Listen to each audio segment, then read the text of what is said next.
வணக்கம். நீங்கள் இணைந்திருப்பது டான் தொலைக்காட்சியின் இரவு நேர பிரதான செய்திகளோடு. செய்தியுடன் இணைந்திருக்கும் நான் கேலிஸ் பீட்டர் சேவியர். முதலில் தலைப்புச் செய்திகள்.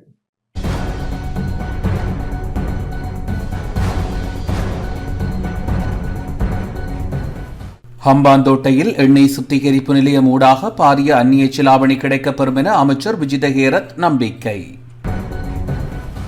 பயங்கரவாத தடை சட்டம் நீக்கப்பட வேண்டும் என நாடாளுமன்ற உறுப்பினர் கஜேந்திரகுமார் வலியுறுத்தல். கிளிநொச்சி இரணைமடுக்குளத்திற்கான நீர்வரத்து அதிகரிப்பால் 14 வான்கதவுகளும் இன்று காலை திறப்பு. கிளீன் ஸ்ரீலங்கா திட்டம் பற்றிய தெளிவுபடுத்தல் இல்லை என நாடாளுமன்ற உறுப்பினர் அஜித் பி பெரேரா கவலை. மின்கட்டண குறைப்பின் பிரதிபலன் அடுத்த மாத மின்கட்டண பட்டியலின் ஊடாக கிடைக்கும் என அமைச்சர் குமார ஜெயக்கொடி கருத்து. தொடர்வது முதன்மை செய்தி.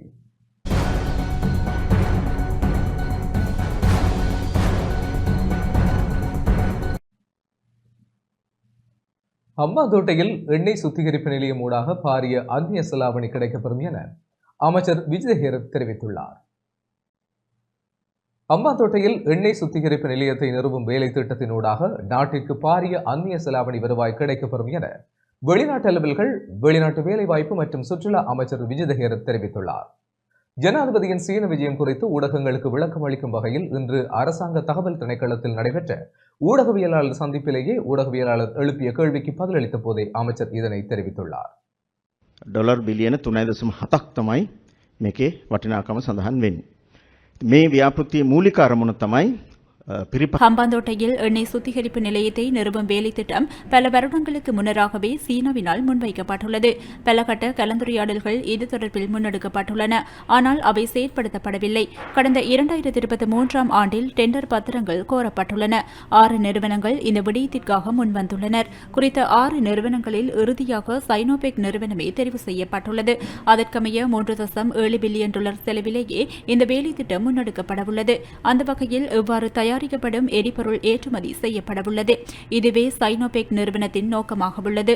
அவற்றின் ஒரு பகுதியை நாட்டின் சந்தைக்கு விநியோகிக்கவும் கலந்துரையாடல்கள் இடம்பெறுகின்றன.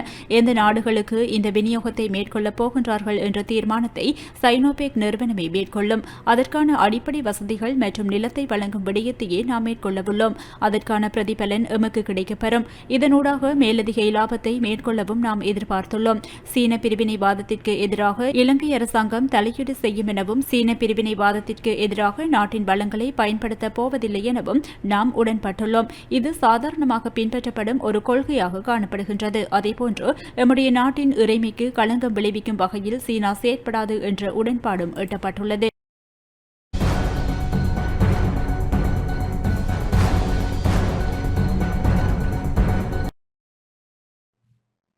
பயங்கரவாத தடை சட்டம் நீக்கப்பட வேண்டும் என நாடாளுமன்ற உறுப்பினர் கஜேந்திரகுமார் பொன்னம்பலம் தெரிவித்துள்ளார். பயங்கரவாத தடை சட்டம் தொடர்ச்சியாக பயன்படுத்தப்படுவதாக நாடாளுமன்ற உறுப்பினர் கஜேந்திரகுமார் பொன்னம்பலம் தெரிவித்துள்ளார். கிளீன் ஸ்ரீலங்கா வேலை திட்டம் தொடர்பில் இன்று நாடாளுமன்றத்தில் இடம்பெற்ற விவாதத்தின் போது உரையாற்றுகையிலேயே அவர் இதனை தெரிவித்துள்ளார். Several policy issues that JVP itself condemns because they were a victim of it. அரசாங்கத்திற்கு பாரிய மக்கள் ஆணை வழங்கப்பட்டுள்ளது. ஊழல் ஒழிப்பை கருத்தில் கொண்டே மக்கள் இந்த ஆணையை வழங்கியுள்ளனர். அதனையே மக்களும் சுத்தப்படுத்தலின் ஊடாக எதிர்பார்க்கின்றனர். இந்த அரசாங்கத்தின் மீது எதிர்பார்ப்புகள் அதிக அளவில் உள்ளது. பயங்கரவாத எதிர்ப்பு சட்ட மூலத்தின் காரணமாக தமிழ் மக்கள் பாரிய நெருக்கடிகளை எதிர்கொண்டனர். இந்த சட்டம் நீக்கப்படும் என தேர்தல் மேடைகளில் தெரிவித்தனர். இந்த சட்டத்திற்கு மாற்று திட்டத்தை கொண்டு வருவதற்கு கால அவகாசம் அவசியம். இந்த சட்டத்தின் கீழ் பல தவறுகள் இடம்பெற்றுள்ளன. போலீசார் தொடர்ச்சியாக இதனை தவறாக பயன்படுத்துகின்றனர். இதில் மாற்றம் ஏற்படுத்தப்பட வேண்டும். இந்த சட்டம் பாடசாலை ஆசிரியர்கள் மீதும் பிரயோகிக்கப்படுகின்றது. அரசாங்கம் அரசியல் கைதிகளை விடுவிக்க நடவடிக்கை எடுக்க வேண்டும். On the implementation and the functionality of the PTA, the current president, Mr. Anurakumar Disanayaka, was seated in opposition and he did not object. Tamil அரசியல் கைதிகள் விடுதலை செய்யப்படுதலே முழுமையான சுத்தப்படுத்தலாக அமையும் என நாடாளுமன்ற உறுப்பினர் மனோ கணேசன் தெரிவித்துள்ளார். මම කතාවෙන් පෙර කියන්න ඕන මොකද ඊයේ මේ මගේ කතාව අවස්ථාවේදී கிளீன் ஸ்ரீலங்கா வேலை திட்டத்திற்கு முழுமையான ஆதரவை வழங்க நாம் தயாராகவே உள்ளோம். பெருந்தோட்ட தொழிலாளர்களுக்கு சம்பள பிரச்சினை காணப்படுகின்றது. அவர்களுக்கு 2000 ரூபாய் சம்பளத்தை வழங்க வேண்டியது அரசாங்கத்தின் கடமையாகும். வரவு செலவு திட்டத்தினூடாக அரசு ஊழியர்களுக்கு சம்பள அதிகரிப்பை வழங்க முடியுமாயின் பெருந்தோட்ட தொழிலாளர்களுக்கு சம்பளத்தை அதிகரிக்க வேண்டும். அதுவே தூய்மைப்படுத்தல் வேலையாக அமையும். அதேபோன்று தமிழ் அரசியல் கைதிகள் என்ற எவரும் இல்லை என நீதி அமைச்சர் கூறுகின்றார். கடந்த காலங்களில் தமிழ் அரசியல் கைதிகள் இல்லை என கூறினர். ஆனால் நாம் அவர்களுடன் போராடி பலரை விடுவித்தோம். இந்நிலையில் அரசியல் கைதிகள் என எவரும் இல்லை என இந்த அரசாங்க தரப்பு கூறுவதையிட்டு கவலையடைகின்றோம். அரசியல் கைதிகள் உள்ளனர் என்பதை ஏற்றுக்கொண்டு அவர்களை விடுதலை செய்யுங்கள். அதுவே உண்மையான கிளீன் ஸ்ரீலங்காவாக அமையும். அதே போன்று பயங்கரவாத தடை சட்டம் நீக்கப்பட வேண்டும். அதனூடாகவே உண்மையான கிளீன் ශ්‍රීලංකාවාක අමයුම් සංකල්ප පිළිබඳ පැදිලි කිරීමක් ලබා දෙනවා කියලා බලා ඉන්න මමයි. ලබා දෙන්නේ කියලා එතුමේ ඊළඟ කරුණිකව සදාචාරව ඉල්ලීමක් කරා. නමුත් මොකද දන්න එතුමිය ரஷ்ய ராணுவத்தில் பலவந்தமாக இணைக்கப்பட்டுள்ள இளைஞர்களை மீட்டுத் தருமாறு நாடாளுமன்ற உறுப்பினர் சிவஞானம் ஸ்ரீதரன் நாடாளுமன்ற சபையில் கோரிக்கை விடுத்துள்ளார். நாடாளுமன்றம் சபாநாயகர் கலாநிதி ஜெகத் விக்ரமரத்ன தலைமையில் இன்று கூடியது. இதன்போதே அவர் இந்த கோரிக்கையை முன்வைத்தார். வெளிநாடு செல்ல முற்பட்ட தமிழ் சிங்கள இளைஞர்களில் பலர் அத்தகைய முகவர்களால் ரஷ்ய இராணுவத்தில் பலவந்தமாக இணைக்கப்பட்டுள்ளதால் தம்முடன் தொடர்பற்று இருப்பதாகவும் தமது பிள்ளைகளை மீட்டுத் தருமாறும் பாதிக்கப்பட்டவர்களின் குடும்பத்தினர் எம்மிடம் முறைப்பாடு செய்துள்ளனர்.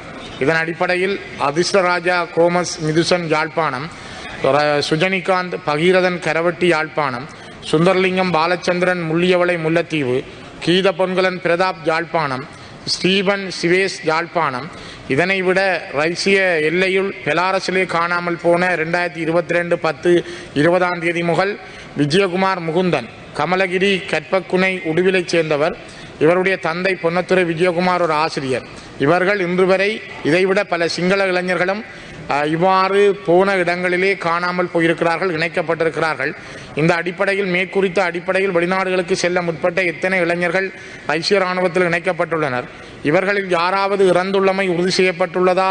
அவ்வாறெனில் அவர்களின் விவரங்கள் இந்த இருநாட்டு தொடர்பாடல் மூலம் குறித்த இளைஞர்களை மீட்டு நாட்டுக்கு திருப்பி அழைப்பதற்கான முயற்சிகள் இதுவரை மேற்கொள்ளப்பட்டுள்ளனவா? தமது பிள்ளைகளுடனான தொடர்பை ஏற்படுத்த முடியாது தவிக்கும் அவர்களின் குடும்பங்களுக்கு உள ஆறுதலை வழங்கும் வகையில் இது விடயம் சார்ந்து அரசாங்கத்தின் நடவடிக்கைகள் எவ்வாறு அமைந்துள்ளன என்பதை தெரியப்படுத்த முடியுமா? மட்டக்களப்பு மண்முனையில் ஆரம்பிக்கப்பட்ட வீடமைப்பு திட்டம் ஒதுக்கீடுகள் கிடைக்கும் போது நிறைவடையும் என்பதை ஏற்றுக்கொள்ள முடியாது என நாடாளுமன்ற உறுப்பினர் ராசமாணிக்கம் சாணக்கியன் தெரிவித்துள்ளார். வாய்மூல கேள்விக்கான நேரத்திலேயே அவர் இதனை தெரிவித்தார். ஆனால் துரதிருஷ்டவசமாக மட்டக்களப்பு மாவட்டம் முழுவதும் போரதீவு பெட்டாக இருக்கட்டும், பாகரையாக இருக்கட்டும், பவுனதீவு பிரதேச பிரிவாக இருக்கட்டும், மாவட்டம் முழுவதும் எத்தனையோ வீடுகள் இன்னும் ஒரு குறைபாடாக இருக்கின்றன. நீங்கள் உங்களுடைய அளித்த பதிலே நீங்கள் சொன்னபடியும் உங்களுக்கு அந்த ஒதுக்கீடுகள் வரும் பொழுது நீங்கள் அதை செய்யலாம் என்று. ஆனால் என்னுடைய கேள்வி இந்த மக்கள் இன்னும் எவ்வளோ காலத்துக்கு ஒரு கடனாளியாக, வீடும் இல்லை, கடனும் வாங்கி கடனாளியாக இருக்கிறார்கள். கடந்த கோட்டாவின் ஆட்சி காலத்தை நாங்கள் சொன்னாங்க, வீடு திட்டங்கள், வீடு அமைப்பு அதிகார சபைக்கு சொன்னாங்க, முதலாவது கட்டமாக அந்த வீடுகளை முடிக்க சொல்லி. அப்போ என்னுடைய கேள்வி, உங்களுடைய அரசாங்கத்தின் இந்த நிதி வரும் பொழுது முடித்து தாரணுன்றத ஒரு திருப்தி அடையக்கூடிய வகையான பதில் இல்லை. என்றால் ஒரு பொறுப்புள்ள அரசாங்கம் என்ன சொல்ல வேண்டும் என்று சொன்னால், நாங்கள் ஒரு 6 மாதத்துக்குள்ள முடித்து தாரோம், 1 வருடத்துக்குள்ள முடித்து தரோம், இல்லை என்று சொன்னால் நாங்கள் முடித்து தர மாட்டோம் என்றால் இன்னும் எவ்வளோ காலத்துக்கு இந்த மக்கள் வீடு வருமா இல்லையான்னு பார்த்துருக்க வேணும். அந்த வகையில் எனக்கு தேவையான பதில், ஒதுக்கீடுகள் வரும் பொழுது இந்த வீடு திட்டங்களை முடித்து தருவோம் என்று சொல்றதை விட ஒரு குறிப்பிட்ட காலப்பகுதி, 6 மாதமா, 1 வருஷமா, 2024 5ஆம் ஆண்டுக்குள்ளேயா, அதை நீங்கள் சொல்ல முடியுமான்றதான் என்னுடைய கேள்வி. இல்லை என்று சொன்னால் ஒதுக்கீடு வரும் பொழுது செய்யலாம் என்றது அது கேட்டு எங்களுடைய மக்களுக்கும் அந்த பதில் ஏற்றுக்கொள்ள மாட்டார்கள். அதான் என்னுடைய முதலாவது கேள்வி. ஒரு குறிப்பிட்ட தியதி சொல்லாம், ஒரு 6 மாதமா, 1 வருஷமா, ஒரு தியதி சொல்ல முடியுமான்றதான் என்னுடைய முதலாவது கேள்வி. நாடு தழுவிய ரீதியில் 48,000 வீடமைப்பு திட்டங்கள் நிறைவுறுத்தப்படாமல் உள்ளதாக நகர அபிவிருத்தி, நிர்மாணிப்பு மற்றும் வீடமைப்பு அமைச்சர் அருண கருணாதிலக தெரிவித்துள்ளார். சாணக்கியன் எழுப்பிய வாய்மூல வினாவிற்கான கேள்விக்கு பதிலளித்த போதே அவர் இதனை தெரிவித்தார். විවිධ ව්‍යාපෘති නමින් ආරම්භ කරලා සම්පූර්ණ කරපු නැති නිවාස 48,000 ගානකට ආසන්න ප්‍රමාණයක් තියෙනවා. வீடமைப்பு அதிகார சபையினூடாக பெற்றுக்கொண்ட தகவல்களுக்கு அமைய பல்வேறு காலகட்டங்களில் பல பெயர்களில் கடந்த அரசாங்கங்களில் ஆரம்பிக்கப்பட்ட வீடமைப்பு திட்டங்களில் நிறைவடையாது 48,000 வீடுகள் காணப்படுகின்றன. இதற்குள் தான் மட்டக்களப்பு மாவட்டத்தில் ஆரம்பிக்கப்பட்ட வீடமைப்பு திட்டங்களும் உள்ளடங்குகின்றன. இவற்றில் பல வீடுகள் முடிவுறாமல் உள்ளமையை அமைச்சர் என்ற ரீதியில் நான் ஏற்றுக்கொள்கின்றேன். இவ்வாறு நிறைவடையாத வீடமைப்பு திட்டங்களை நிதி கிடைக்கப் பெறும் அளவுக்கு அமைய கட்டம் கட்டமாக நிறைவு செய்ய தேவையான வேலை திட்டங்களை முன்னெடுத்து வருகின்றோம். வங்கியுடனும் கலந்துரையாடல்கள் மேற்கொள்ளப்பட்டுள்ளன. அதேபோன்று வரவு செலவு திட்டத்தினூடாக வழங்க முடியுமா எனவும் ஆராய்ந்து வருகின்றோம். கிடைக்கும் நிதிக்கமையவே இந்த விடயத்தை முடிவுறுத்த முடியும். அதேபோன்று இந்த திட்டங்கள் பூர்த்தியாகும் கால எல்லையை என்னால் குறிப்பிட முடியாத நிலை காணப்படுகின்றது. அதனையிட்டு கவலையடைகின்றேன். නමුත් නිවාස අධිකාරියේ අපි ලබාගත් තොරතුරු අනුව පහුගිය කාලයේ පුරා විවිධ කාලවල වල විවිධ ව්‍යාපෘති නමින් மின் கட்டண குறைப்பின் பிரதிபலன் அடுத்த மாத மின் கட்டண பட்டியலினூடாக கிடைக்கும் என வலுசக்தி அமைச்சர் குமார ஜெயக்கொடி தெரிவித்துள்ளார். மின் கட்டண குறைப்பின் பிரதிபலனை அடுத்த மாத மின் கட்டண பட்டியலினூடாக பெற்றுக்கொள்ள முடியும் என வலுசக்தி அமைச்சர் பொறியியலாளர் குமார ஜெயக்கொடி தெரிவித்துள்ளார். நாடாளுமன்றம் சபாநாயகர் கலாநிதி ஜகத் விக்ரமரத்ன தலைமையில் இன்று கூடியது. இதன்போது எதிர்க்கட்சியின் நாடாளுமன்ற உறுப்பினர் இம்ரான் மஹ்ரூஃபால் எழுப்பப்பட்ட வாய்மூல வினாவுக்கான கேள்விக்கு பதிலளித்த போதே அவர் இதனை தெரிவித்துள்ளார். தென்காசியாவிலே அதிக மின்சார கட்டணம் மரபிடுகின்ற ஒரு நாடாக இன்று எங்களுடைய நாடு பிரகடனப்படுத்தப்பட்டிருக்கின்றது. அந்த அடிப்படையிலே உங்களுடைய அரசாங்கமும் மின்சார கட்டணத்தை குறைப்பதாக பல விடயங்களில் பல நேரங்களிலே சொல்லப்பட்டிருக்கின்ற ஒரு விடயம். ஆகையால் அந்த அடிப்படையில் மின்சாரம் குறைக்கின்ற நடவடிக்கைகள் எந்த அளவிலே எடுக்கப்பட்டிருக்கின்றது, அந்த மின்சார கட்டணத்தை குறைக்கின்ற அந்த செயற்பாடுகள் எவ்வாறு குறைப்பதற்கான நடவடிக்கைகளை இந்த அமைச்சு முன்னெடுத்திருக்கின்றது என்ற விடயத்தை கௌரவ அமைச்சர் அவர்கள் எங்களுக்கு தெளிவுபடுத்த முடியுமா? இதற்கு பதிலளித்த வலுசக்தி அமைச்சர் பொறியியலாளர் குமார் ஜெயக்கொடி, ஜனவரி 17 රෑ 12 පස්සේ අඩු කිරීමට කටයුතු කරලා තියෙනවා. கடந்த 17ஆம் தேதியிலிருந்து மின்கட்டணத்தை குறைக்க நடவடிக்கை எடுக்கப்பட்டுள்ளது. அடுத்த மின்கட்டண பட்டியலில் இதன் பிரதிபலன் கிடைக்கப்பெறும்.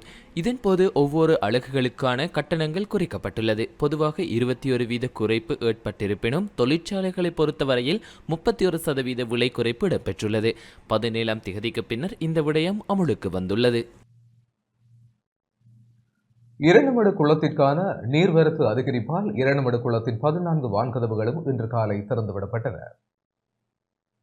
நிலவுகின்ற மழையுடனான காலநிலை காரணமாக இரணிமடு குளத்திற்கான நீர்வரத்து அதிகரிப்பால் மேலதிக நீரை வெளியேற்றுவதற்காக கிளிநொச்சி இரணிமடு குளத்தின் 14 வான்கதவுகளும் இன்று காலை திறந்துவிடப்பட்டன. வான்கதவுகள் திறக்கப்பட்டுள்ளதனால் குளத்தை அண்டிய பகுதிகளில் வசிக்கும் மக்கள் அவதானமாக இருக்குமாறு அறிவுறுத்தப்பட்டுள்ளது. குறிப்பாக ஐயன் கோவிலடி, முரசுமோட்டை, கண்டாவளை, ஊரியான், பன்னங்கண்டி மற்றும் கனகராயம் ஆற்றின் அருகில் உள்ள மக்கள் அவதானமாக இருக்குமாறு கிளிநொச்சி மாவட்ட நீர்ப்பாசன திணைக்களம் மற்றும் மாவட்ட அனர்த்த முகாமைத்துவ நிலையம் கேட்டுக் கொண்டுள்ளது.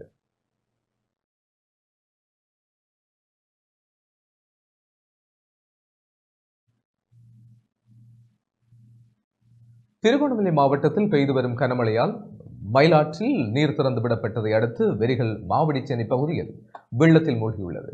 திருகோணமலை மட்டக்களப்பு பிரதான வீதியில் மாவடிச்சேனை பகுதியில் வீதியை குறுக்கறுத்து வெள்ளம் பாய்ந்தோடி வருவதால் அசௌகரியங்களுக்கு மத்தியில் போக்குவரத்து நடவடிக்கைகள் இடம்பெறுகின்றது.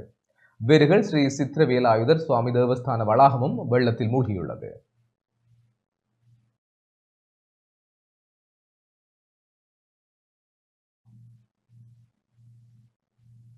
அம்பாறை மாவட்டத்தில் சீரற்ற காலநிலையால் ஏற்பட்டுள்ள வெள்ளப்பெருக்கு காரணமாக ஆலியடுவம்பு கல்வி கோட்டத்திற்குட்பட்ட பாடசாலைகளில் இன்று நடைபெறவிருந்த 3ஆம் தவணை பரீட்சைகள் பிற்போடப்பட்டன. வெள்ள அனர்த்த நிலையினை கருத்தில் கொண்டு பாடசாலைக்கு சென்ற மாணவர்களை பெற்றோர்கள் சுயவிருப்பின் பேரில் அழைத்துச் சென்ற நிலையில் பரீட்சை இடைநிறுத்தப்பட்டது. இடைநிறுத்தப்பட்ட பரீட்சைகள் நடைபெறும் திகதி தொடர்பில் பின்னர் அறிவிக்கப்படும் என பிரதி கல்வி பணிப்பாளர் கீனா கமலமோகனதாசன் தெரிவித்துள்ளார்.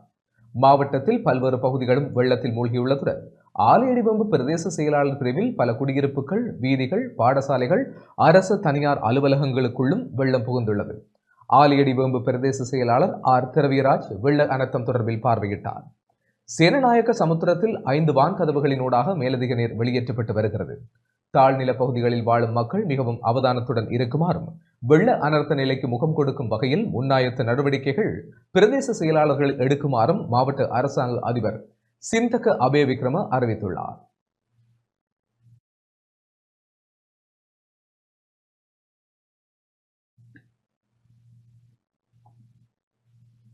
தமிழ் அரசியல் கைதிகளை அரசாங்கம் பொது மன்னிப்பின் அடிப்படையிலாவது விடுதலை செய்ய வேண்டும் என போராளிகள் நலன்புரி சங்கத்தை சேர்ந்த செல்வரட்னம் தனுவன் தெரிவித்துள்ளார்.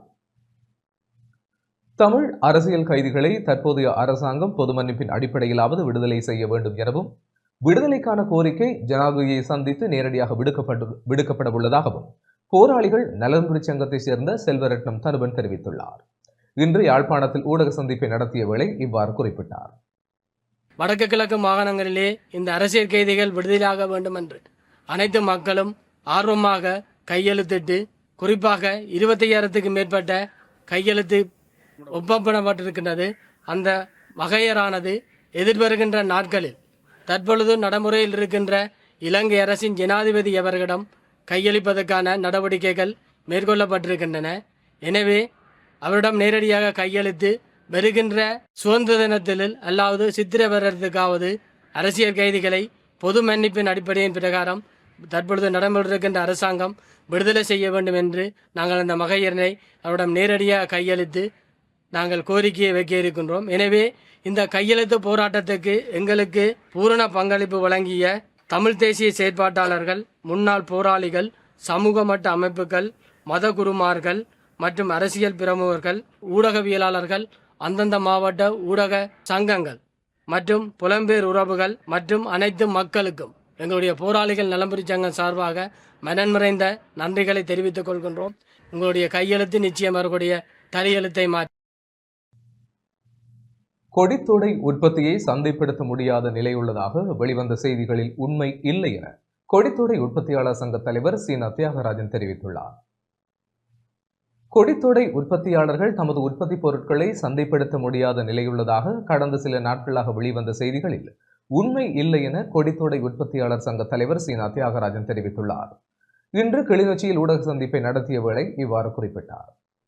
கடந்த 2018ஆம் ஆண்டு நாங்கள் உலகளாவிய நிதி உதவியோட விவசாய நவீனமயமாக்கல் திட்டம் என்ற திட்டத்தினூடாக 200 பயனாளிகளை தெரிவு செய்து 200 பயனாளிகளிலும் கொடித்தோடை என்ற ஒரு பயிற்சியை மேற்கொள்வதாக கொடித்தோடை உற்பத்திக்கு மிக ஒத்துழைப்புடன் நாங்கள் அதுக்குரிய பொருட்களை விநியோகம் செய்து மிக நல்ல சிறப்பான முறை செய்து வந்த காலப்பகுதியில் 2019ஆம் ஆண்டு ஏற்பட்ட அசாதாரண சூழ்நிலை, அதாவது COVID-19 காரணமாக அந்த பழங்களை கொள்வன செய்யல, விற்பனை செய்யல கொஞ்சம் இடையூறு காணப்பட்டது. விவசாய நவீனமயமாக்கல் திட்டம் உதவி செய்த அடிப்படையில் அதுக்குரிய போக்குவரத்து கமிட்டிகளை எடுத்து தந்து அது அம்பாறை மாவட்டத்தில் கொண்டு ஒரு கம்பெனி ஒன்றுக்கு நாங்கள் அந்த பழங்களை விற்பனை செய்து வந்தாங்க. அடுத்த கட்டமாக அந்த உற்பத்திகள் நிறைய கூட வரைக்குள்ள அப்போ எங்களுக்கு அந்த உற்பத்தியில் எல்லா இடம் விற்பனை சந்தை வாய்ப்பு கொஞ்சம் போதாமல் இருந்த காரணத்தால் உண்மையிலேயே அந்த விவசாயிகள் கம்பெனியாக மாற்றணும் என்ற ஒரு பக்கத்துக்குள்ளால கிட்டத்தட்ட ஒரு வருட காலமாக இந்த கம்பெனி மிக சிறப்பான முறையில் சென்று கொண்டிருக்குது. அண்மையில் கடந்த வாரம் ஒரு உண்மைக்கு புறமான தகவல் உண்மையாக வெளியாக இருந்த மனவேதனையாக இருக்குது. என்னென்னா பழங்களை விவசாயிடம் நான் கொள்வனை செய்யவில்லை என்றும் விற்பனை செய்ய முடியாமல் இருக்கின்ற விஷயம் ஒன்று வெளியாக இருந்தது. உண்மையிலேயே அது உண்மைக்கு புறமான தகவல் என்னென்னா இந்த தகவலை உண்மையில் வெளியிட்டதை உண்மையிலே அதுக்கு ஒரு மறுப்பறிக்கை அவர் வெளியிட்ட அந்த நிறுவர் உண்மையிலே ஒரு சம்பந்தப்பட்ட எங்களோட நிறுவனத்தின் ஒரு தலைவரோ இல்லாட்டி அதுக்குரிய பொறுப்பு வாய்ந்த ஒரு ஆளுடைய கதைக்காம இந்த தகவல் வெளியிட்ட உண்மையிலே வன்மையாக நாங்கள் அதை கண்டிக்கிறோம் என்ற விஷயம். கடந்த 15 வருடங்களாக வடமாகாணத்திலும் சரி ஏனைய இடங்களிலும் சரி விவசாயிகளுக்கான அநேக நன்மைகள், அநேக காரியங்கள் கிடைக்க பெற்றிருந்தது.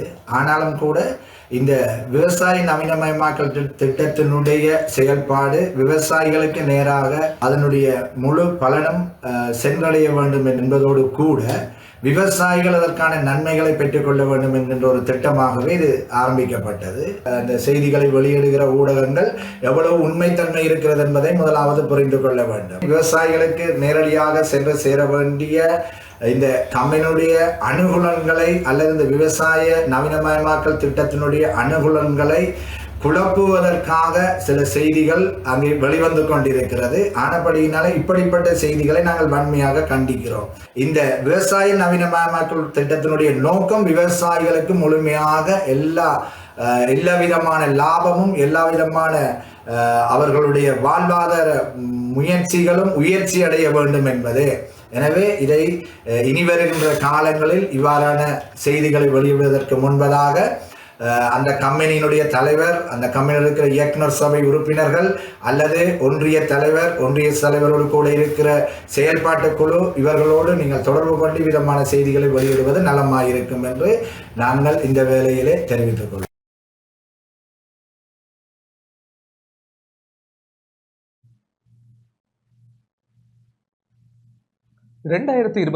ஆண்டு ஜனாதிபதியாக இருந்த ரணில் விக்ரமசிங்கவின் மட்டக்களப்பு விஜயத்தின் போது ஆர்ப்பாட்டத்தில் கலந்து கொண்ட ஊடகவியலாளர் ஒருவருக்கு எதிராக திறந்த பிடியாணை பிறப்பிக்கப்பட்டுள்ளது.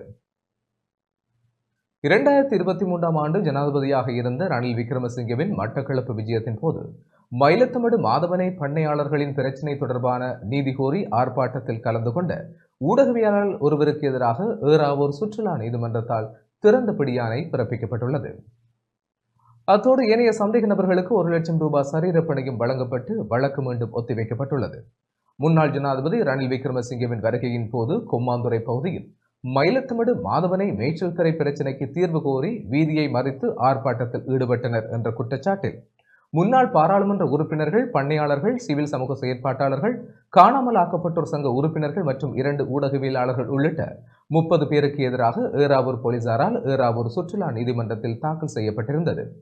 இன்றைய தினம் ஏறாவூர் சுற்றுலா நீதிமன்ற நீதிபதி மதுஜலா கேதீஸ்வரன் முன்னிலையில் வழக்கு விசாரணைக்கு எடுத்துக் கொள்ளப்பட்டது. இன்றைய தினம் பாராளுமன்ற உறுப்பினர் யாவண்ணா ஸ்ரீநேசன் பாராளுமன்ற அமர்வு காரணமாக நீதிமன்றில் ஆஜராக முடியவில்லை என நீதிவானின் கவனத்திற்கு சட்டத்தரணியால் கொண்டு வரப்பட்டது. ஏற்கனவே நீதிமன்றக்கு சமூகம் அளிக்காத நிலையில் பிடிவிராந்து பிறப்பிக்கப்பட்ட ஊடகவியலாளர் புண்ணியமூர்த்தி சசிகரன் வெளிநாடு சென்றுள்ளதாக நீதிமன்றத்தின் கவனத்திற்கு போலீசாரால் கொண்டு வரப்பட்டது.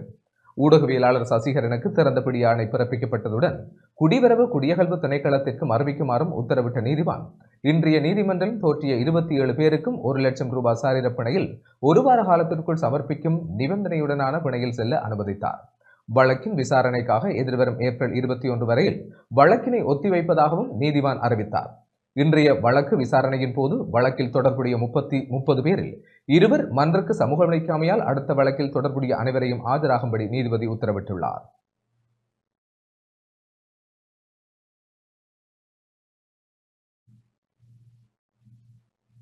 கிளீன் ஸ்ரீலங்கா திட்டம் பற்றிய தெளிவுபடுத்தல் இல்லை என நாடாளுமன்ற உறுப்பினர் அஜித் பி பெரேரா தெரிவித்துள்ளார்.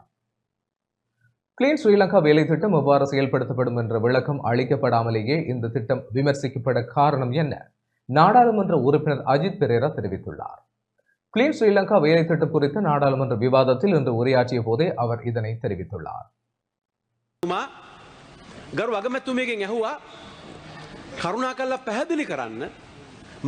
கிளீன் ஸ்ரீலங்கா வேலை திட்டத்தின் நோக்கம் என்ன என்ற விடயத்தில் சிக்கல் எழுந்துள்ளது. சுற்றுச்சூழலை சுத்தப்படுத்தலை தாண்டி ஊழல் மோசடியை இல்லாதளிக்க தேவையான நடவடிக்கைகள் முன்னெடுக்கப்பட வேண்டும் என்ற வேண்டுகோளை ஆளும் எதிர்த்தரப்பு உறுப்பினர்கள் பலர் முன்வைத்தமையை அவதானிக்க முடிந்தது. ஊழல் மோசடிகளுக்கு எதிரான செயற்பாடுகள் தொடர்பிலான விடயங்கள் இந்த வேலை திட்டம் தொடர்பான வர்த்தமானி அறிவித்தலில் உள்வாங்கப்படவில்லை. அதேபோன்று இந்த வேலை திட்டம் நிறைவடையும் கால எல்லை பற்றிய விடயம் குறிப்பிடப்படவில்லை. கிளீன் ஸ்ரீலங்கா வேலை திட்டம் எவ்வாறு முன்னெடுக்கப்பட போகின்றது என்பது பற்றிய தெளிவான விளக்கமின்மையின் காரணமாகவே இந்த வேலை திட்டம் விமர்சனத்திற்குள்ளாகும் நிலைக்கு காரணமாக அமைந்துள்ளது. இந்த திட்டம் செயற்படுத்தப்படும் நடைமுறை தொடர்பில் உரிய அதிகாரிகளுக்கு தெளிவுபடுத்தாமையே தெரிகின்றது. ඊට පස්සේ මං කියන්නම් කියලා. අපිත් බලාගෙන හිටියා. கொழும்பு கோட்டை கிறிஸ் டிரான்ஸ்வர்க் சதுக்க காணி வழக்கு இன்று விசாரணைக்கு எடுக்கப்பட்டது. கொழும்பு கோட்டை கிறிஸ் டிரான்ஸ்வர்க் சதுக்கத்தில் 4.3 ஏக்கர் காணியை குத்தகைக்கு வழங்கியதில் 70 மில்லியன் ரூபாய் நிதி முறைகேடு இடம்பெற்றதாக கூறப்படும் வழக்கு இன்று கோட்டை நீதிவான் நீதிமன்றத்தில் மீண்டும் விசாரணைக்கு எடுத்துக் கொள்ளப்பட்டது. குறித்த வழக்கில் சந்தேக நபராக பெயரிடப்பட்டு பிணையில் விடுவிக்கப்பட்டுள்ள ஸ்ரீலங்கா பொதுஜன பெரமுனவின் நாடாளுமன்ற உறுப்பினர் நாமல் ராஜபக்சவும் இன்று வழக்கு விசாரணைக்கு எடுத்துக் கொள்ளப்பட்ட போது திறந்த நீதிமன்றில் ஆஜராகுவதற்காக நீதிமன்றில் முன்னிலையாக இருந்தார். வழக்கு விசாரணைக்கு எடுத்துக் கொள்ளப்பட்ட போது நாடாளுமன்ற உறுப்பினர் நாமல் ராஜபக்சவுக்கு எதிரான லஞ்ச ஊழல் குற்றச்சாட்டுகள் தொடர்பான விசாரணை ஆணைக்குழு சம்பவம் தொடர்பில் தனியான விசாரணையை ஆரம்பித்துள்ளதாக விசாரணை அதிகாரிகள் தெரிவித்தனர். இதன்படி முன்வைக்கப்பட்ட உண்மைகளை பரிசீலித்த கோட்டை நீதிவான் நிலுப்புலி லங்காபுர கிறிஸ் நிதி மோசடி தொடர்பில் குற்றப்புலனாய்வு திணைக்களம் தனது நீதிமன்றில் வைத்துள்ள வழக்கை எதிர்வரும் ஜூன் மாதம் 4ஆம் தேதி சட்டமா அதிபரின் ஆலோசனைக்காக மீளப்பெறுமாறு உத்தரவிட்டார். இதனை கோட்டை நீதிமன்றிலிருந்து வெளியேறிய நாமல் ராஜபக்ஷ ஊடகங்களுக்கு கருத்து தெரிவித்தார். கடந்த அரசாங்கத்தின் விடயமே இடம்பெறுகின்றது. கடந்த அரசாங்கத்தினால் தாக்கல் செய்யப்பட்டுள்ள வழக்கு விசாரணைகளுக்காக உரிய நேரத்தில் வருகை தருவேன். அவ்வாறாகவே இன்றும் வருகை தந்திருந்தேன். அரசாங்கம் ஆட்சிக்கு வந்தவுடன் வழக்குகளை தாக்கல் செய்வோம் என தேர்தல் மேடைகளில் கூறினாலும் அவற்றை அவ்வாறாகவே செயல்படுத்துவது யதார்த்தமான விடயம் ஒன்றல்ல. அச்சுறுத்தி அரசியலை கொண்டு நடத்தவே அரசாங்க தரப்பினர் எத்தனைக்கின்றனர். நான் சிறை செல்வதால் அவருடைய அணியினருக்கோ அல்லது அவருக்கு வாக்களித்த மக்களுக்கோ மகிழ்ச்சி எனில் சிறைக்கு செல்ல நான் தயாராகவே உள்ளேன். செல்வதால் அவருடைய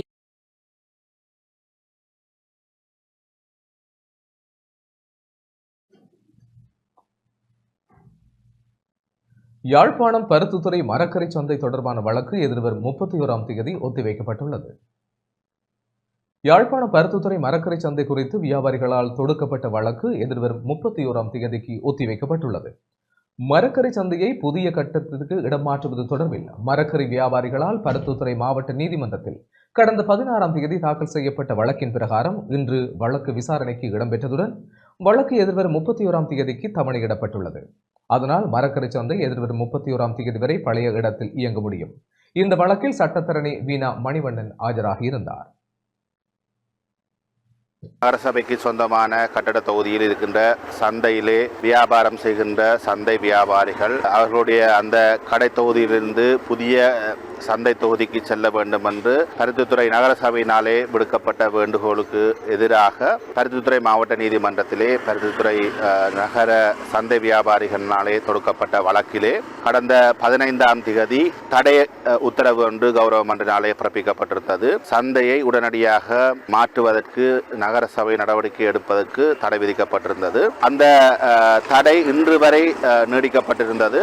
இன்றைய தினம் குறித்த வழக்கு எடுத்துக் கொள்ளப்பட்ட பொழுது மேலும் 14 நாட்களுக்கு அந்த தடை உத்தரவை நீடிக்குமாறு நாங்கள் விண்ணப்பம் செய்திருந்தோம்.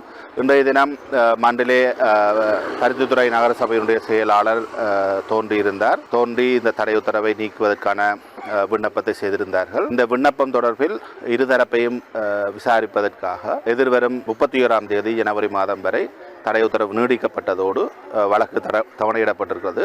எதிர்வரும் 3ஆம் தேதி இந்த தடை உத்தரவை நீடிப்பதற்காகவும் நியமிக்கப்பட்டிருக்கிறது. ஏற்கனவே விதிக்கப்பட்ட தடை தொடர்ந்தும் அமலில் இருக்கும். நீதி அமைச்சர் அண்மையிலே ஒரு கருத்தை தெரிவித்திருந்தார். அரசியல் கைதிகள் என்று எவருமே இல்லை என்று ஒரு கருத்தை தெரிவித்திருந்தார். இது ஒரு மோசமான கருத்து, அப்பட்டமான உண்மைக்கு புறம்பான ஒரு மோசமான கருத்து. இதை நான் வன்மையாக கண்டிக்கின்றேன். என்பிபி அரசாங்கம் பதவிக்கு வரும் வரை இந்த அரசியல் கைதிகளை விடுதலை செய்ய வேண்டும் என்றும் பயங்கரவாத தடை சட்டத்தை ஒழிக்க வேண்டும் என்றும் குரல் கொடுத்து கொண்டிருந்தது. அக்கால பகுதிகளிலே இருந்த அரசாங்கங்கள் அரசியல் கைதிகள் என்று வரும் இல்லை என்று சொல்லி வந்தது. இப்பொழுது தாங்களும் பதவியேற்ற பின்னர் தங்களுடைய நிலைப்பாட்டை முற்றாக மாற்றி அரசியல் கைதிகள் என்று வரும் இல்லை என்கின்ற கோதாவில் அறிக்கை விடுவது என்பது மிக மோசமான ஒரு செயற்பாடு. 9க்கும் மேற்பட்ட அரசியல் கைதிகள் தொடர்ந்தும் இருக்கிறார்கள். 22 அரசியல் கைதிகள் புதிதாக பயங்கரவாத தடை சட்டத்தின் கீழ் கைது செய்யப்பட்டிருக்கின்றார்கள். இவர்கள் உடனடியாக விடுதலை செய்யப்பட வேண்டும் என்பது எங்களுடைய நிபந்தனையாக அல்லது எங்களுடைய கோரிக்கையாக இருக்கிறது. ஆகவே என்பிபி அரசாங்கம் தாங்கள் கூறி வந்த வார்த்தைகளை தொடர்ந்தும் செயற்பாட்டிலே கடைபிடிக்க வேண்டும், காப்பாற்ற வேண்டும் என்ற கோரிக்கையை நான் விடுகின்றேன்.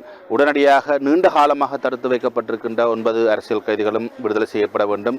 தண்டனை பெற்று சிறையிலே வாடுகின்றவர்களுக்கு கூட எதிர்வரும் இலங்கையினுடைய சுதந்திர தினத்தோடு அவர்கள் மன்னிப்பளிக்கப்பட்டு விடுதலை செய்யப்பட வேண்டும். அண்மையில் கைது செய்யப்பட்டிருக்கின்ற பயங்கரவாத தடை சட்டத்தின் கீழ் விடுதலை புலிகளை மீள உருவாக்கம் செய்கின்றார்கள் என்று அடிப்படை ஆதாரங்கள் இன்றி கைது செய்யப்பட்டிருக்கின்ற அரவிந்தன் உட்பட்ட பலரையும் விடுதலை செய்வதற்கு நடவடிக்கை எடுக்க வேண்டும். பயங்கரவாத தடை சட்டத்தை ஒழிக்க வேண்டும் என்பது என்னுடைய கோரிக்கையாக இருக்கு.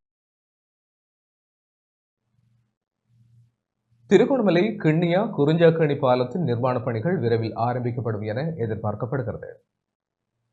திருகோணமலை மாவட்டத்தின் கிண்ணியா பிரதேச சபை பிரிவில் உள்ள சுமார் 1 லட்சம் மக்களின் போக்குவரத்து நடவடிக்கைகளுக்கு வசதியாக அமையும் குறிஞ்சாக்கணி பாலத்தின் நிர்மாண பணிகளை மீள ஆரம்பிப்பதற்காக $10.5 மில்லியன் நிதித்தொகை ஒதுக்கப்பட உள்ளது. பேராதனை மற்றும் பதுளை செங்கலடி வீதியின் புனரமைப்பு வேலைகளுக்காக ஒதுக்கப்பட்ட நிதியில் மீதம் இருக்கும் தொகையை இதற்காக ஒதுக்குவதற்கான திருத்தப்பட்ட ஒப்பந்தம் நிதியமைச்சின் செயலாளர் மஹிந்த ஸ்ரீவர்தன மற்றும் சவுதி அபிவிருத்தி நிதியத்தின் சட்ட பணிப்பாளர் அப்துல் மொசன் அமுல் முல்லா ஆகியோரிடையில் கைச்சாத்திடப்பட்டுள்ளது. இத்திருத்தப்பட்ட ஒப்பந்தம் மூலம் பதுளை செங்கலடி வீதி அபிவிருத்தி திட்டத்தில் எதிர்பார்க்கப்படும் எஞ்சிய நிதி வீதி வலையமைப்பு அபிவிருத்தி பணிகளுக்கு மாற்றப்பட்டு குறிஞ்சாக்கேணி பாலத்தின் நிர்மாண பணிகளை மீள ஆரம்பிப்பதற்காக எதிர்பார்க்கப்பட்டுள்ளதுடன் இந்த பாலம் நிர்மாணிக்கப்படுவதால் போக்குவரத்து பிரச்சனைகள் தீரும் எனவும் எதிர்பார்க்கப்படுகிறது.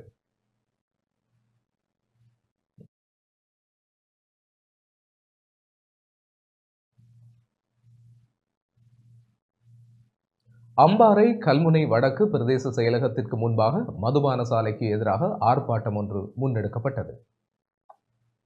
அம்பாறை பெரிய நீலாவணை பகுதியில் அமைக்கப்பட்டுள்ள மதுபான சாலையை அகற்ற கோரி கல்முனை வடக்கு பிரதேச செயலகத்திற்கு முன்பாக நேற்றைய தினம் போராட்டம் ஒன்று மேற்கொள்ளப்பட்டுள்ளது. ஆர்ப்பாட்டத்தில் ஈடுபட்டவர்கள் விளக்குமாறுகளையும் ஏந்தியிருந்ததோடு பல்வேறு வாசகங்கள் எழுதப்பட்ட பதாதைகளையும் ஏந்தியிருந்தனர். மதுக்கடை வாசல் மரணத்தின் வாசல், முதுகெலும் பெற்றவர்களின் முயற்சியே மதுபான கடை, வேண்டாம் வேண்டாம் மதுக்கடை வேண்டாம் போன்ற கோஷங்களையும் ஆர்ப்பாட்டக்காரர்கள் எழுப்பினர். ஆர்ப்பாட்டம் நடைபெற்ற இடத்திற்கு கல்முனை வடக்கு பிரதேச செயலாளர் வருகை தந்தபோது ஆர்ப்பாட்டக்காரர்களால் மகஜர் ஒன்றும் அவரிடம் கையளிக்கப்பட்டது. பெரிய நீலாவணியில் மதுபான சாலை திறக்கப்பட்டமைக்கு எதிராக கடந்த சில மாதங்களுக்கு முன்னர் பொதுமக்களால் ஆர்ப்பாட்டம் ஒன்று மேற்கொள்ளப்பட்ட போது மதுபான சாலை மூடப்பட்டிருந்த நிலையில் மீண்டும் தற்போது திறக்கப்பட்டுள்ளது.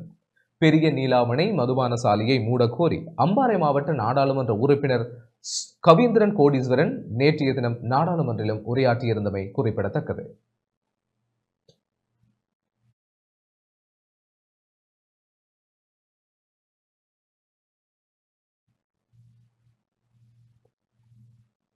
கிளிநொச்சி இரணைதேவை அண்மித்த கடற்பகுதியில் கைது செய்யப்பட்ட இந்திய மீனவர்களும் 6 மில்லியன் ரூபாய் அபராதம் அவர்களுக்கு விதிக்கப்பட்டுள்ளது. கிளிநொச்சி இரணைதீவை அண்மித்த கடற்பகுதியில் கைது செய்யப்பட்டு விளக்கமறியலில் வைக்கப்பட்டிருந்த 8 இந்திய மீனவர்களுக்கும் 6 மில்லியன் ரூபாய் அபராதம் விதிக்கப்பட்டுள்ளதுடன் 10 வருடங்களுக்கு ஒத்திவைக்கப்பட்ட 8 மாத கால சிறை தண்டனையும் விதித்து கிளிநொச்சி மாவட்ட நீதிமன்றம் தீர்ப்பளித்தது. கடந்த 12ஆம் தேதி அதிகாலை இந்திய மீனவர்கள் கைது செய்யப்பட்டனர்.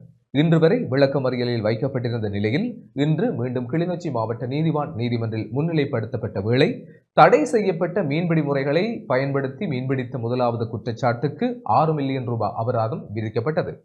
இலங்கை கடல் எல்லைக்குள் நுழைந்த 2வது குற்றச்சாட்டு தொடர்பில் 8 பேருக்கும் தலா 50,000 ரூபாய் தண்டப்பணம் விதிக்கப்பட்டதுடன் 10 வருடங்களுக்கு ஒத்திவைக்கப்பட்ட 8 மாத கால சிறை தண்டனையும் விதிக்கப்பட்டது.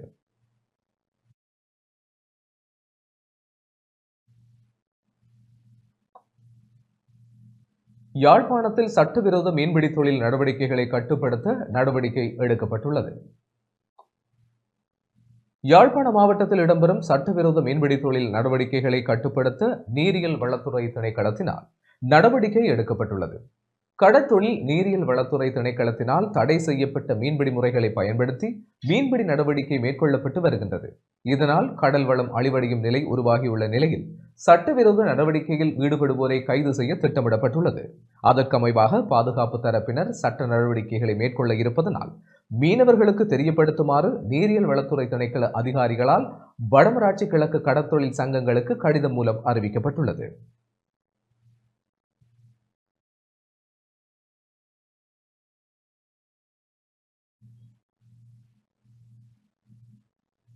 பிஎன் நிறுவனத்தால் தயாரிக்கப்பட்ட உணவு உரிமை மற்றும் உணவு பாதுகாப்பு தொடர்பான மதிப்பீட்டு அறிக்கை மட்டக்களப்பு அரசாங்க அதிபரிடம் இன்று கையளிக்கப்பட்டது. பிஎன் நிறுவனத்தின் உணவு உரிமைகள் மற்றும் உணவு பாதுகாப்பு குறித்த அடிப்படை மதிப்பீட்டு அறிக்கையானது பிஎன் ஸ்ரீலங்கா நிறுவனத்தின் தலைவர் எஸ் விஸ்வலிங்கத்தினால் மட்டக்களப்பு மாவட்ட அரசாங்க அதிபர் ஜஸ்டினா முரளிதரனிடம் இன்று கையளிக்கப்பட்டது. இலங்கையில் 10 மாவட்டங்களில் 20 பிரதேச செயலாளர் பிரிவுகளில் 6 மாத காலம் மேற்கொள்ளப்பட்ட ஆய்வின் மூலம் உணவு உரிமை மற்றும் உணவு பாதுகாப்பு தொடர்பான அறிக்கை தயாரிக்கப்பட்டன. 1500க்கும் மேற்பட்ட நபர்களிடம் ஆய்வுக்காக கருத்துக்கள் பெற்றுக் கொள்ளப்பட்டன. சிறந்த உணவு அணுகலை மக்கள் மத்தியில் மேம்படுத்துவதற்கும் ஊட்டச்சத்து குறைபாடுகளை குறைப்பதற்கும் சமமான உணவு முறைகளை நிறுவுவதற்கு தேவையான அவசியம் தொடர்பிலும் ஆய்வின் போது கண்டறியப்பட்டுள்ளது.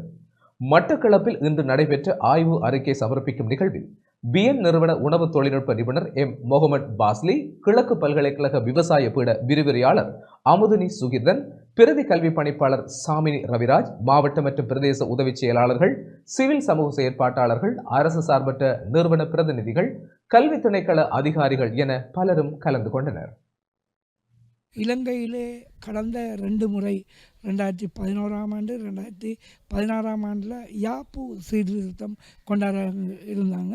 அது உண்மையிலே இப்போ இந்த நான் ஏற்கனவே சொன்ன இஎஸ்சிஆர் அல்லது பொருளாதார சமூக கலாச்சார உரிமைகள் என்பது இது உணவு மக்களின் சகல உரிமைகளும் உணவு, நீர், கல்வி, சுகாதார அடிப்படை தேவைகளை முழுமையாக நிறைவேற்றுவதற்காக ஐக்கிய நாடுகள் ஸ்தாபனத்திலே 252 நாடுகள் கலந்து கொண்ட ஒரு நிகழ்வில் தான் இது பிரகடனப்படுத்தப்பட்டது. ஆனால் இது 1968ஆம் ஆண்டு பிரகடனப்படுத்தினாலும் இலங்கையிலே 88ஆம் ஆண்டு இந்த இருந்த அமைச்சர் திரு சரத் அமுனுகம அவர்கள் அந்த மாநாட்டில் கைச்சாத்திட்டாலும் இதுவரையிலே எமது யாப்பிலே இது உள்வாங்கப்படவில்லை. செய்திகள் தொடர்கிறது. உலக வங்கியின் தெற்காசிய வலயத்திற்கான உபதலைவர் பிரதமரை சந்தித்து கலந்துரையாடியுள்ளார். உலக வங்கியின் தெற்காசிய வலயத்திற்கான உபதலைவர் மார்டின் ரைசர் பிரதமர் ஹரணி அமரசூரியவை சந்தித்து பிரதான அபிவிருத்தி முன்னுரிமைகள் தொடர்பில் கலந்துரையாடியுள்ளார். கல்வி, பாலின சமத்துவம் மற்றும் பிராந்திய விடயங்கள், நிலையான முன்னேற்றத்தை ஏற்படுத்தல் மற்றும் தேசிய சவால்களுக்கு முகம் கொடுப்பதற்கான தேவைகள் தொடர்பிலும் இந்த சந்திப்பின் போது கவனம் செலுத்தப்பட்டுள்ளது. தொழில்நுட்ப மற்றும் தொழில் கல்வி மற்றும் பயிற்சி ஊடாக தரமான கல்வி அணுகலை மேம்படுத்துவது குறித்து பிரதானமாக அவதானம் செலுத்தப்பட்டது. மாணவர்களுக்கு பலதரப்பட்ட தொழில் வாய்ப்புகளை உருவாக்குவதற்கு தொழில்நுட்ப மற்றும் தொழிற்கல்வி மற்றும் கல்வியினை பிரதான கல்வியுடன் இணைப்பதன் முக்கியத்துவம் தொடர்பில் இரு தரப்பினரும் வலியுறுத்தியுள்ளனர். வேலை தளங்களில் பாலின சமத்துவம் என்ற சிக்கலுக்குரிய விடயம் தொடர்பிலும் கலந்துரையாடப்பட்டது. பொருளாதார செயல்பாடுகளில் பெண்களின் பங்களிப்பை மேம்படுத்துவதற்கு கொள்கை ரீதியிலான தலையீடு மற்றும் ஒத்துழைப்பு கூட்டமைப்புகளின் தேவை குறித்தும் இருதரப்பும் தமது அங்கீகாரத்தை சுட்டிக்காட்டியது.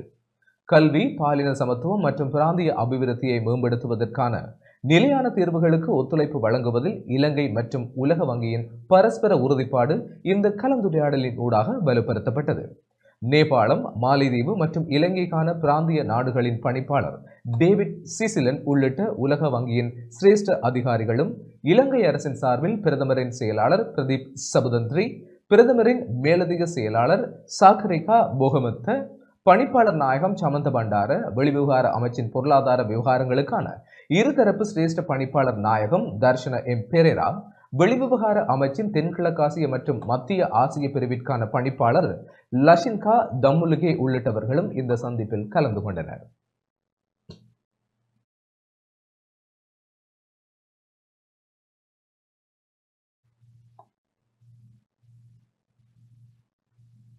இந்திய உயர்ஸ்தானிகர் ஆலயத்தின் பாதுகாப்பு ஆலோசகர் கடற்படை தளபதியை சந்தித்தார். கொழும்பில் உள்ள இந்திய உயர்ஸ்தானிகர் ஆலயத்தின் பாதுகாப்பு ஆலோசகர் கேப்டன் எம் ஆனந்த் இன்று கடற்படை தலைமையகத்தில் கடற்படை தளபதி வைஸ் அட்மிரல் காஞ்சன பனாகுடவை சந்தித்தார். தொடர்ந்து நடைபெற்ற கலந்துரையாடலின் போது captain Anand Mukundan vice admiral Kanchana பனாகுடவை கடற்படை வாழ்வின் சிகரத்திற்கு ஏற்ற தனது வாழ்த்துக்களை தெரிவித்தார். இதன்போது இருதரப்பு நலன்களும் குறித்து கருத்துக்களுடன் இரு நாட்டு கடற்படைகளுக்குள்ளும் இடையிலான நீண்டகால உறவுகளை நினைவு கூர்ந்தனர். அத்துடன் நினைவு சின்னங்களும் பரிமாறப்பட்டன.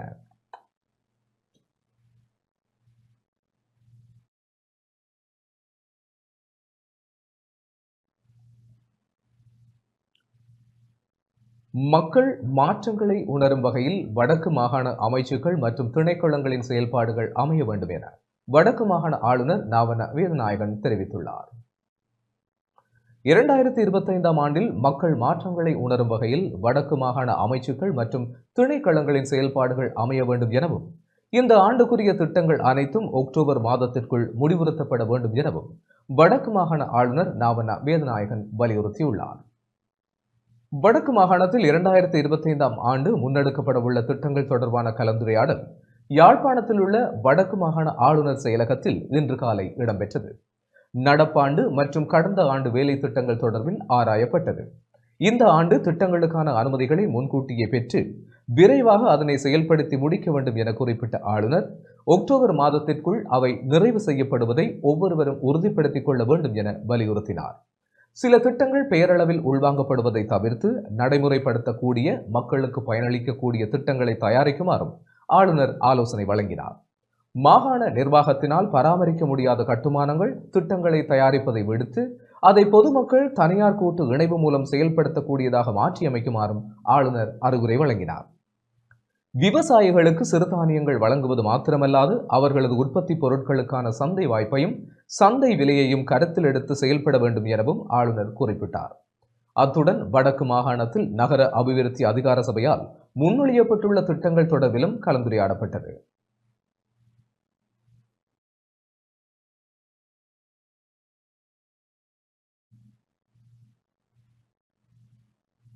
கலாச்சார அலுவல்கள் திணைக்களத்தின் சுபதம் விருது அம்பாறை திருக்கோவிலைச் சேர்ந்த 3 கலைஞர்களுக்கு வழங்கப்பட்டுள்ளது. கலாச்சார அலுவல்கள் திணைக்களத்தினூடாக பிரதேச கலைஞர்களை ஊக்கப்படுத்தி கௌரவம் அளிக்கும் நோக்கில் வருடந்தோறும் வழங்கப்பட்டு வரும் சுபதம் விருது அம்பாறை திருக்கோவில் பிரதேசத்தைச் சேர்ந்த 3 கலைஞர்களுக்கு வழங்கப்பட்டுள்ளது. விருதை வழங்கும் நிகழ்வு திருக்கோவில் பிரதேச செயலக கலாச்சார அலுவல்கள் திணைக்களத்தின் பிரதேச கலாச்சார உத்தியோகத்தரின் ஒழுங்கமைப்பில் திருக்கோவில் பிரதேச செயலாளர் தங்கையா கஜேந்திரன் தலைமையில் தம்பிலுவில் நடைபெற்றது.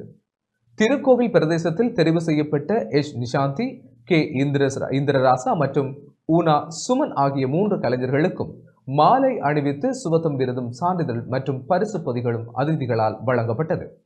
மாவட்ட மேலதிக அரசாங்க அதிபர் எஸ் ஜெகராஜன், கலாச்சார அலுவல்கள் திணைக்களத்தின் மாவட்ட கலாச்சார உத்தியோகத்தர்கள் டி எம் ரிம்ஷான், பிரதேச கலாச்சார உத்தியோகத்தரான நிரோஜினி தவனீதன், எஸ் மோகனன் மற்றும் பிரதேச கலைஞர்கள் என பலரும் நிகழ்வில் கலந்து கொண்டனர்.